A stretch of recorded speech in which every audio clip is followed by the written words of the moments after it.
to the entertaining Talkin' Sports. What is going on, baseball fans? Back at it with another New York Mets video. And yes, of course, I am a Mets fan. If you're new to my channel, a lot of Giants fans go hand in hand with the Yankees, but I am a big Mets fan, and I plan on trying to get more Mets content up on the channel this year, along with a live show in season, possibly once a week.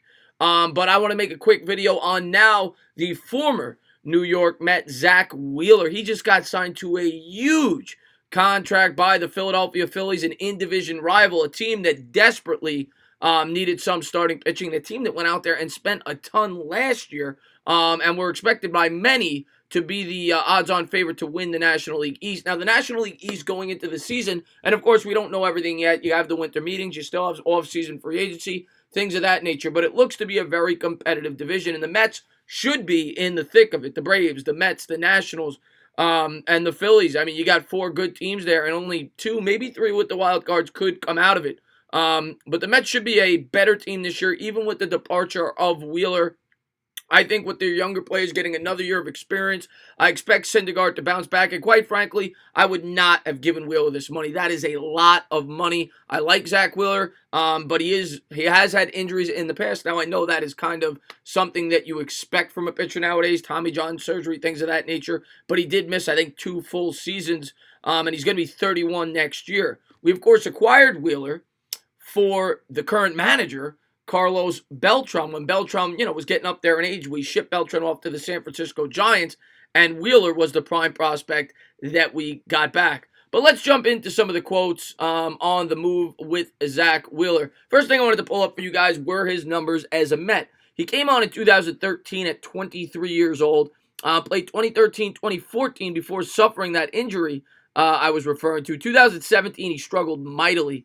2018 was probably his best year as a pro, especially in the second half. He had like a 1.5, 1.6 something ERA in the second half that year. He got off to a poor start, and then last year he regressed a little bit, but still was pretty strong at 11-8 with a 3.96 ERA and 195 strikeouts in 195 and 1/3 innings. So he's certainly a pretty good pitcher. He's a solid pitcher, and the Phillies get themselves a good player, even though I think they may have overpaid just a tad. I think the qualifying offer the Mets could have offered was just south of $18 million, if I'm not mistaken. He ends up getting 5 years, 118, which works out to be about $24 million a year.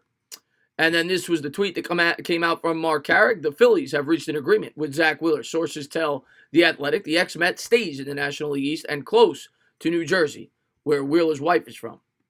And then finally, this is the Mets now salary. Obviously they have the tax threshold. I think the Mets, they have about $172 million on the books. I'm not sure if this factors in arbitration. I believe the tax threshold is right around $210 million.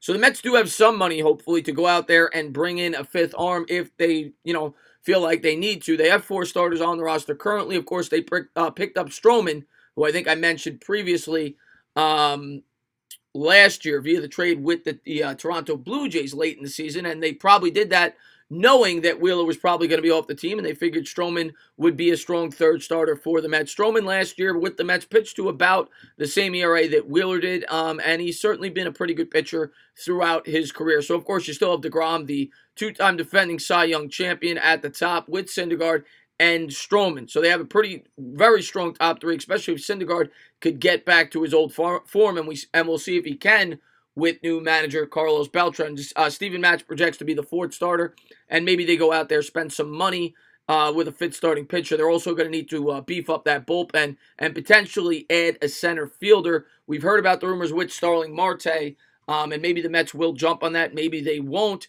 The winter meetings, I think, start in about 4 days, so things may be heating up for the Mets. But for now, a former Met pitcher, Zack Wheeler, who was a pretty strong pitcher at that, will be going to a rival in the Philadelphia Phillies as they continue to make free agent splashes, as they did a ton of that last offseason. But there you go. There's your Mets news for the day. And like I said, I'll be trying to get more of that up as the season gets closer into the fold and we get some rumors in the winter meetings. As always, if you liked what you watched, please subscribe, drop a comment, maybe give me a little thumbs up. Cheers.